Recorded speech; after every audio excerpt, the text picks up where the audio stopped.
City of love அப்படின்னு சொன்ன உடனே நம்ம ஞாபகத்துக்கு வர்றது என்ன? பாரிஸ்.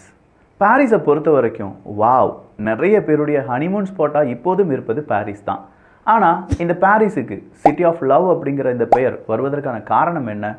14வது நூற்றாண்டு வரை பாரிஸ் அப்படிங்கிறது பல அரசர்களுடைய முக்கியமான இடம், சொல்லப்போனால் தலைநகரமாக கூட இருந்திருக்கு.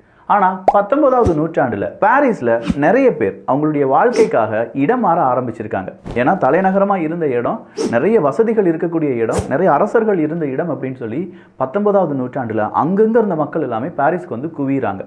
இப்படி குவிய ஜனத்தொகை அப்படிங்கிறது ரொம்ப பீக்குக்கு போகுது. ஒரு கட்டத்தில் பாரிஸில் நைட் லைஃப் அப்படிங்கிறதுக்கு டெடிகேட்டடாக பல சாலைகள் உருவாகின்றன. ஸோ வெளிநாடுகள்லேருந்து இல்லாட்டி வெளி இடங்கள்லேருந்து பார்க்கக்கூடிய நபர்களுக்கு, குறிப்பாக கல்யாணமாகாத ஆண்களுக்கு பாரிஸ் போனால் அங்கே ஒரு லவ் கிடைக்கும் அப்படின்னு சொல்கிற ஒரு நம்பிக்கை இருந்தது. ஏன்னா நைட் லைஃப் ஏராளமாக உருவாகிருச்சு. நிறைய பெண்கள், ஆண்கள் அப்படிங்கிறவங்களாம் இங்கே குடிபெயர்ந்து இருக்கிறார்கள். எல்லாருமே வெவ்வேறு நாடுகளை சார்ந்தவங்க, அழகழகாக இருக்காங்க. இதுக்காகவே பாரிஸுக்கு வேலைக்கு தேடி வரக்கூடிய ஆண்கள் அதிகமாக மாறினாங்க. ஆனால் நெப்போலியன் மூன்றாவது நெப்போலியன் என்ன சொல்கிறாருன்னா, 19வது நூற்றாண்டில் பாரிஸினுடைய அழகை சீர்கெடுக்கிறது அப்படின்னு சொல்லி பல பில்டிங்ஸையும் தரைமட்டமாக்குறார். இந்த நைட் லைஃப் அப்படிங்கிற அந்த விஷயத்தை எல்லாமே போட்டு உடைக்கிறார். எல்லாத்தையுமே எடுத்து காலி பண்ணுறார். அங்கே இருக்கக்கூடிய பெண்களை வேறு நாடுகளுக்கு போக சொல்கிறார். இப்படி பாரிஸினுடைய ஒரு பகுதி முழுவதுமாக சுமார் 17லேருந்து 19 வருடங்கள் ரீகன்ஸ்ட்ரக்ட் செய்யப்படுகிறது. ஆனாலுமே பாரிஸை சிட்டி ஆஃப் லவ் அப்படின்னு சொல்லுவாங்க. அதற்கு இன்னொரு காரணமும் இருக்குது.